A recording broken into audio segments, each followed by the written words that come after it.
Abra sua Bíblia comigo em João capítulo 1, versículo 1. Lembrando você que nós temos os nossos cultos sexta-feira, domingo às 10 da manhã e às 19h30. Queridos, vamos para a palavra então. João capítulo 1, a partir do versículo 1, para você que está no YouTube também, seja bem-vindo. O texto diz, eu vou ler na versão NVI, mas provavelmente você já ouviu em outras versões, é um pouco diferente, né? No princípio era aquele que é a palavra, ele estava com Deus e era Deus. Ou na sua versão deve estar, e no princípio era o verbo e o verbo estava com Deus. Amém? Versículo 2, ele estava com Deus no princípio, ela, a palavra. Todas as coisas foram feitas por intermédio dele. Sem ele, nada do que existe teria sido feito. Nele estava a vida, e esta era a luz dos homens. A luz brilha nas trevas, e as trevas não a derrotaram. Surgiu um homem enviado por Deus chamado João. Ele veio como testemunha para testificar acerca da luz, a fim de que por intermédio dele todos os homens crescem. Ele próprio não era a luz, mas veio como testemunha da luz. Estava chegando ao mundo a verdadeira luz que ilumina todos os homens. Esse aqui é um dos meus versículos prediletos. Estava chegando ao mundo a verdadeira luz que ilumina todos os homens.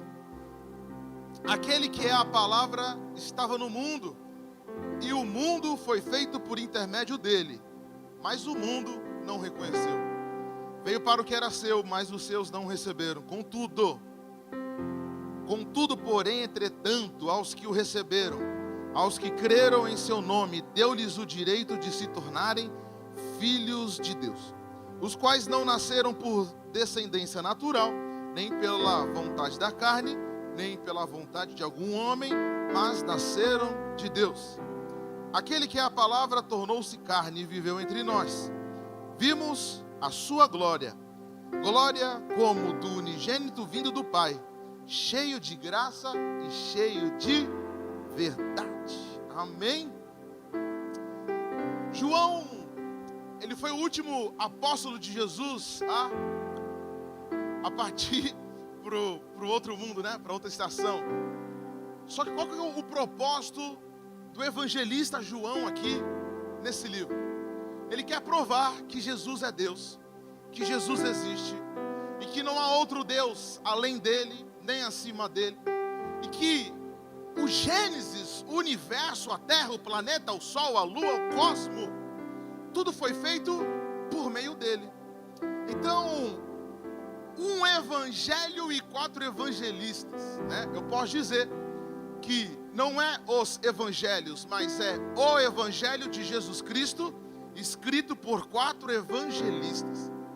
E acho que todo mundo, quando começa a caminhar na fé, tem dificuldade em entender. Por que evangelhos? Parece que eles se confundem um entre o outro, parece que um está tretando com o outro. Não. Cada evangelista escreve Jesus de um jeito. Eles falam a mesma coisa, mas eles escrevem Jesus de um jeito. Por exemplo, Mateus descreve Jesus como o rei dos judeus. Quando você vai ler o evangelho de Mateus, ele fala sempre do rei soberano, do rei dos judeus. Outro exemplo é Marcos. Ele descreve Jesus como o servo de Deus, humilde, aquele que lavou os pés dos discípulos, aquele que é a cura. O evangelho de Lucas descreve Jesus como o homem perfeito, o homem de dores, o homem perfeito que não existiu pecado nele, ele nunca errou. Ele era puro, purinho, raça puríssima. Esse é Jesus que Lucas escreve. Mas João, ele descreve Jesus como o próprio Deus. Amém? João escreve como Jesus, o próprio Filho de Deus. Então, o evangelho de João, ele quer provar que Jesus é Deus e que veio a este mundo em carne, deixando os céus e usou as sandálias da humildade. Jesus, ele precisava vir aqui pela sua glória, não. Mas existe alguém aqui, uma criação, que ele olhou com compaixão. Ele falou, vale a pena descer lá. Ele deixou o seu trono, o trono branco. Isaías diz que o trono de Deus é tão grande que existem 4 rodas que andam para a direita e para a esquerda. E atrás do seu trono há colunas e colunas de fogo. E a cobertura do seu trono é as asas dos anjos. Olha que coisa tremenda. Ele poderia ter descido aqui por outra coisa, a não ser você, a não ser eu. Mas agora ele decide descer. Então no versículo 1, 2 e 3, ele já existia. Vem comigo. No princípio era Deus, o verbo. Ele era aquele que é a palavra, estava com Deus e ele era Deus. O que eu quero dizer para você é que quando tudo começou, ele já existia. Olha que glória a Deus, amém? Dá uma glória a Deus comigo aqui. Antes de as moléculas serem formadas, Deus já existia. Antes de tudo acontecer, ele já existia. Ninguém criou Deus, ninguém veio antes de Deus, ninguém fez nada para Deus. Mas ele não foi criado, mas ele criou todas as coisas.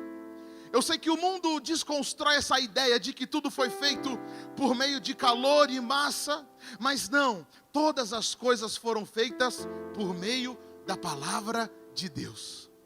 Tudo foi feito, as estrelas, o sol. A Bíblia diz que no início Deus criou o céu e a terra. E olha que coisa interessante, Jesus estava ali, Jesus era a palavra de Deus. Então ninguém criou Deus. Ele já existia, ele já é eterno. O que eu quero dizer para você é uma coisa: Jesus existe na sua vida desde o início.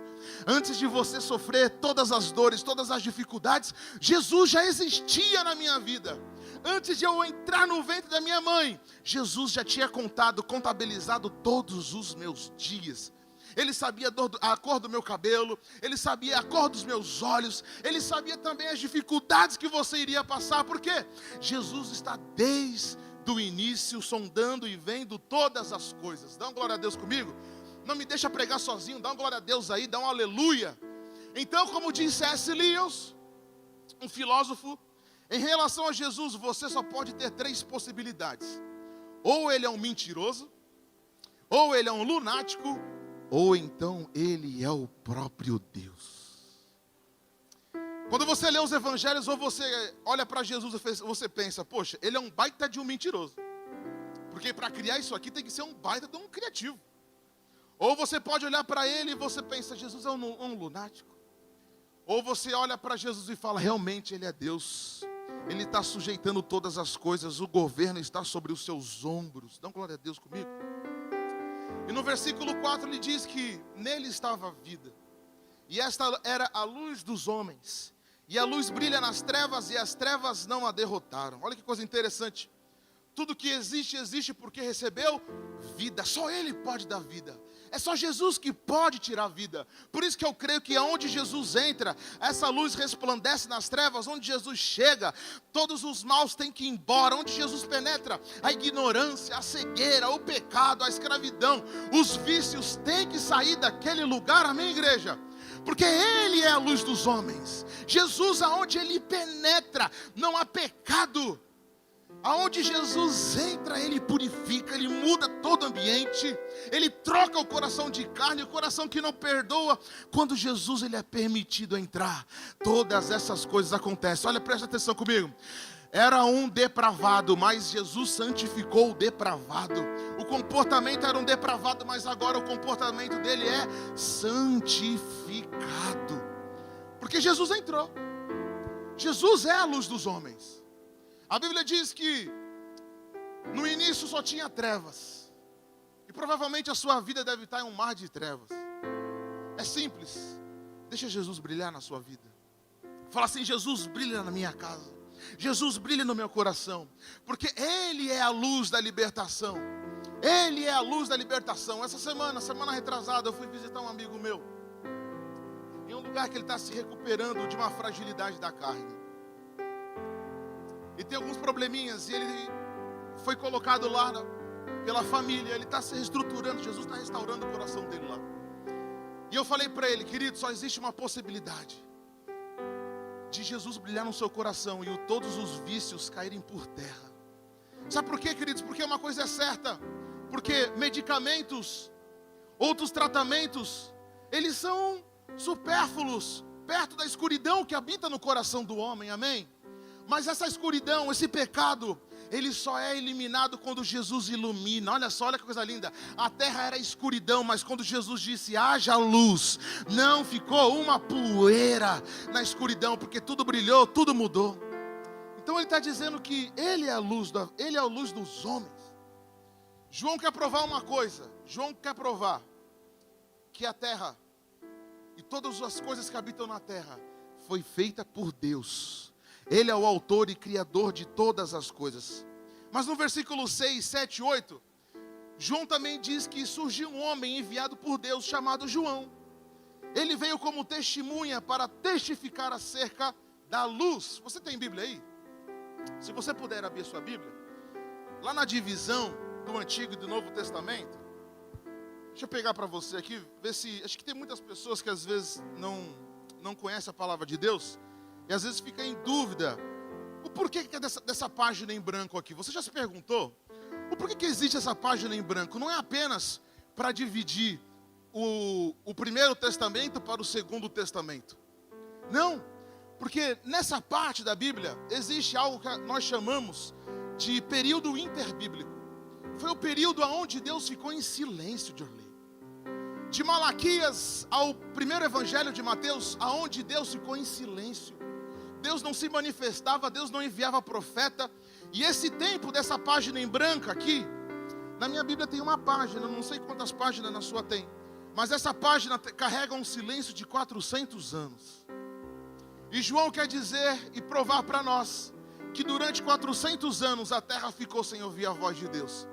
Mas no versículo 6 ele diz que Deus enviou um homem chamado João. E Deus chamou João no deserto. Deus não chamou João no palácio. Deus não chamou João em outro lugar. Sabe por quê? Isso significa que Deus não chama ninguém no palácio, mas chama todo mundo no deserto. Deus chamou você no pior momento da sua vida.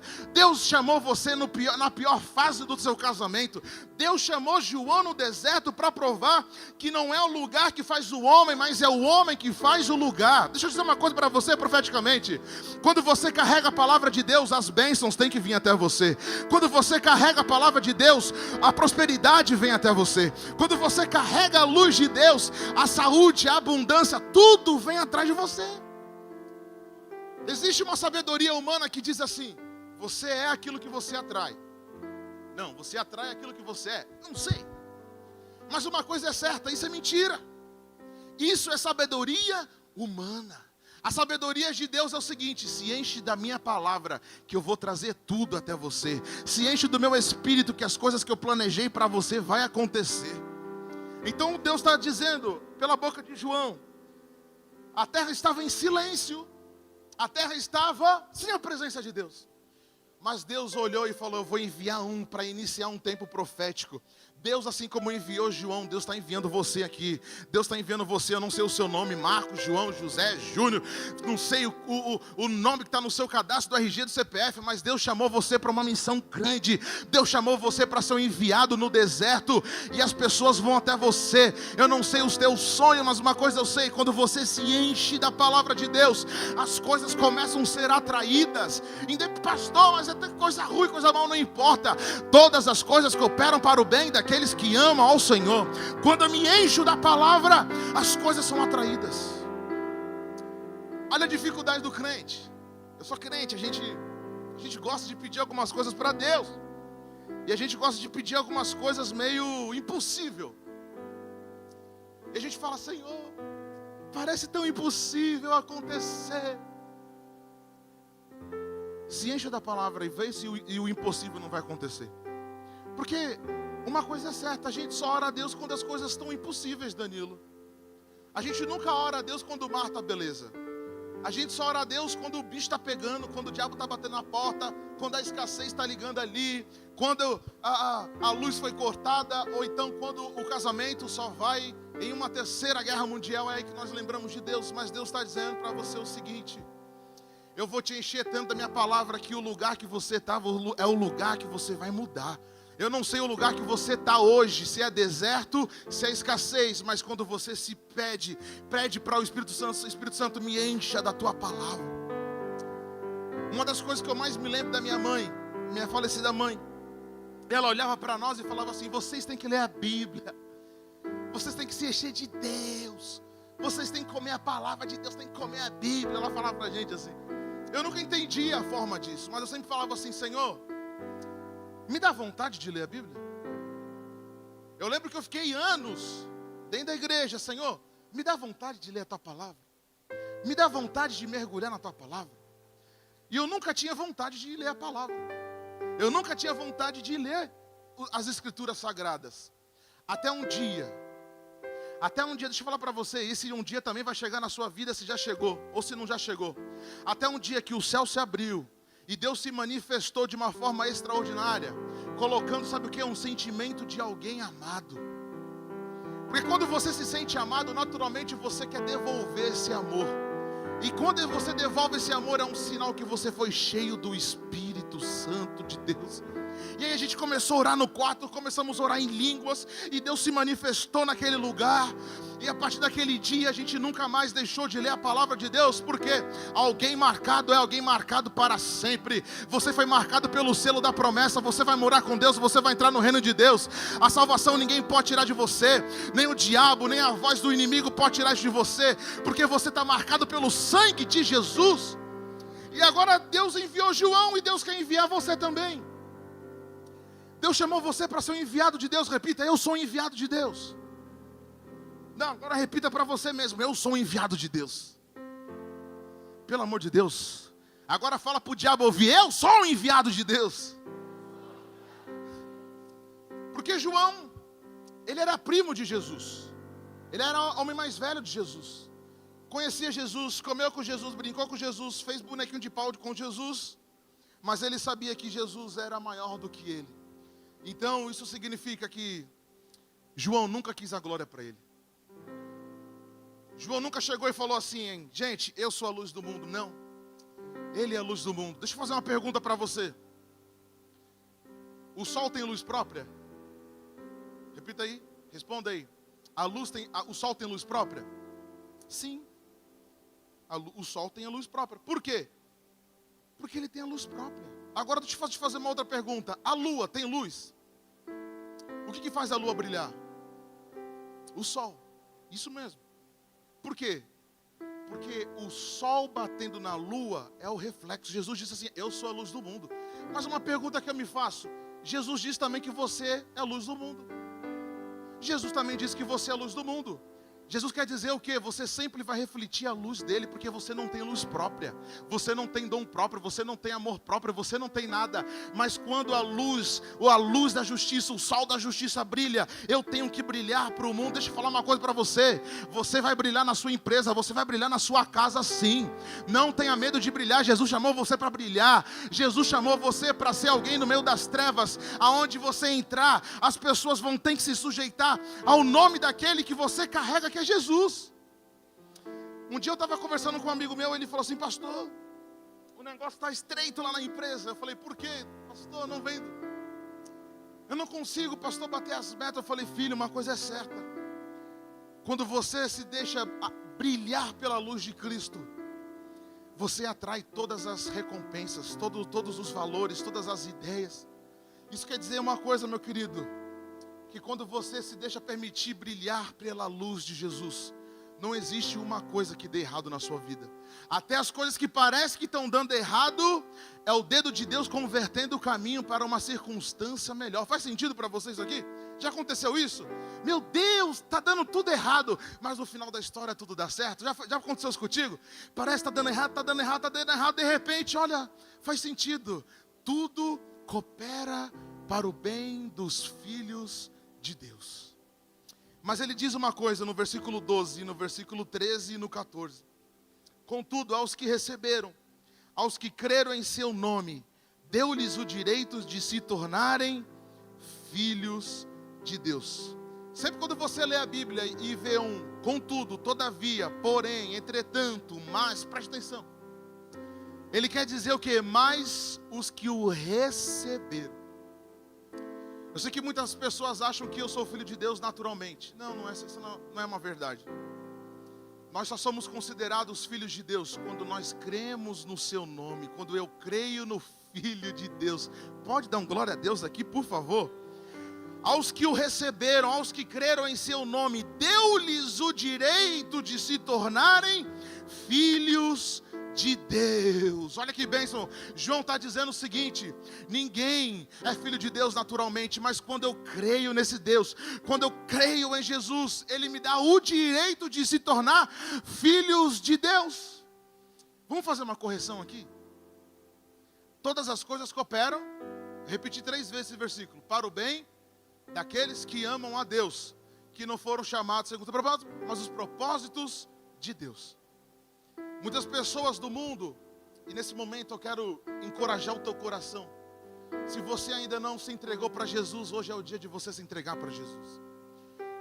Quando eu sou alguém marcado por Jesus Cristo, tudo coopera para o bem, até as coisas ruins, mas para aqueles que são filhos de Deus. Para aqueles que estão nas trevas, que não têm Jesus como Senhor e Salvador e não crê que Ele ressuscitou, eles vivem o próprio caminho e tudo coopera para o mal deles. Já viu isso? A Bíblia diz que quando o ímpio governa, quando os inimigos de Deus estão no poder, eles sofrerão grande também perseguição, não por nós, mas pelo Senhor. O que a Bíblia quer dizer é o seguinte: quando eu tenho Jesus, quando Ele me marcou e eu creio que Ele ressuscitou, até o que dá errado, dá certo. Mas para quem não tem Jesus, todas as coisas sempre vão cooperar para o mal deles. Porque uma coisa é certa: quem tem Jesus tem o maior seguro de vida que existe nessa terra. Quem tem Jesus na sua vida é melhor do que Sudesc, é melhor do que Porto Seguro, é melhor do que Itaú, é melhor do que Bradesco, porque é uma segurança eterna. Você sabe que pode dar errado, pode alguma circunstância dar errado, mas Jesus está sobre o controle de todas as coisas. Você pode chegar lá no seu caderno de anotação e ficar assim: meu Deus, como que eu vou conseguir fechar o mês? Como que eu vou conseguir fechar esse mês? O Senhor não está dando. Calma, querido, calma, existe algo chamado Jesus Cristo. Quando você fala assim: Jesus, entra nas minhas contas aqui, Jesus, entra no meu casamento aqui, Jesus fala: é para já, meu filho, eu vou chegar, eu vou entrar com os 2 pés, eu vou iluminar, porque eu sou a luz dos homens, eu sou a esperança dos homens. A gente convive muito com a galera da universidade, e eu amo cada um deles, e Deus chamou cada um para ser luz na universidade. Mas as universidades esqueceram que a única luz que brilha sobre todos os homens é Jesus. Nesse momento eu quero desafiar você: quando você chegar na sua casa, você fala, quando entrar na porta da sua casa, você fala assim: aqui brilha a luz dos homens, que é Jesus. Você consegue imaginar os demônios olhando você, trazendo à existência a luz de Deus para a sua casa? O mundo espiritual, quando vê você sintonizando com a luz do céu, não pode ficar um demônio sequer atrelado à sua casa, porque a luz ilumina nas trevas. Demônio algum consegue ficar junto aonde tem luz. Demônio se alimenta do quê? De pecado e de falta de energia. Não, falta de luz. Aonde não tem luz, é onde eles se camuflam. Mas no momento que você fala: Jesus, lança a luz na minha vida, lança a luz na minha casa, as coisas têm que acontecer. Então João diz mais uma vez aqui: aquele que a palavra tornou-se carne e viveu entre nós. Vimos a sua glória, a glória como unigênito vindo do Pai, cheio de graça e cheio de verdade. João encerra dizendo: Jesus é Deus. Jesus criou todas as coisas. Jesus estava com você desde o início. Jesus viu tudo que você fez. Jesus viu tudo que você passou. Jesus tem acompanhado cada passo que você tem dado. Jesus tem olhado cada cabelo, mulher, que cai da sua cabeça. Jesus tem olhado cada dor de dente. Jesus tem acompanhado cada fragilidade dentro de nós, para apontar que para aqueles que são filhos de Deus, Ele estará conosco. Mas pastor, isso aí é muito simples, eu sei, pastor. Jesus me ama, queridos. Uma coisa é certa: quando eu peço para que essa luz entre na minha vida, o meu comportamento muda. Talvez um dia você deve ter se perguntado: rapaz, o meu comportamento não muda, não consigo mudar. Simples, está faltando luz do Evangelho ali. Está faltando luz ali. Pastor, eu quero hoje Hoje eu vou me separar. Separa não. Chama a luz de Jesus para entrar no seu casamento, que Ele restaura todas as coisas. Pastor, eu desisti do meu filho, eu abandonei. Desiste não. Pede para a luz da vida entrar lá e Ele vai iluminar o coração do viciado, do drogado. Deus coloca a luz. Pastor, eu desisti da minha casa. Não desiste não. Porque quando você pede para a luz entrar na sua casa, é a luz da libertação. Pastor, eu desisti de mim. Eu vim de Deus para falar, não desiste de você não. Porque quando você desiste de você, é quando Deus abraça para sempre a tua situação. E João está dizendo agora aqui, para nós encerrar essa mensagem. Aqueles que o receberam, deu-lhes direito de ser chamados filhos de Deus. E eu encerro dizendo para você, ser filho de Deus é melhor que dinheiro. Ser filho de Deus é melhor que sucesso. Ser filho de Deus é melhor do que saúde. Ser filho de Deus é melhor do que todo o dinheiro da terra. Ser filho de Deus é melhor de tudo. Sabe por quê? Porque tudo que tem nessa terra um dia acaba, mas ser filho de Deus é eterno. Você é para sempre um filho de Deus. Demônio nenhum pode acusar você dizendo que você não é filho de Deus. Autoridade alguma pode dizer que você não é mais filho de Deus. Mas para aqueles que o receberam. Amém? Fique de pé no seu lugar. Nesse momento eu queria te convidar a, se você nunca se entregou para Jesus como filho de Deus, a palavra de Deus diz que aqueles que foram e deram o direito de ser chamados filhos de Deus é porque creram no seu nome. Hoje é a noite de você se entregar para Jesus. Enquanto o louvor canta essa canção espiritual, eu quero dizer, hoje é a noite de você se entregar para Jesus. Pastor, eu não tenho certeza de nada nesse mundo, os noticiários são tão ruins. Sim, para aqueles que não são filhos de Deus. Mas eu li as promessas, é a promessa que eu vou morar com Ele. Em breve, nós nos encontraremos com o Senhor Jesus nos ares.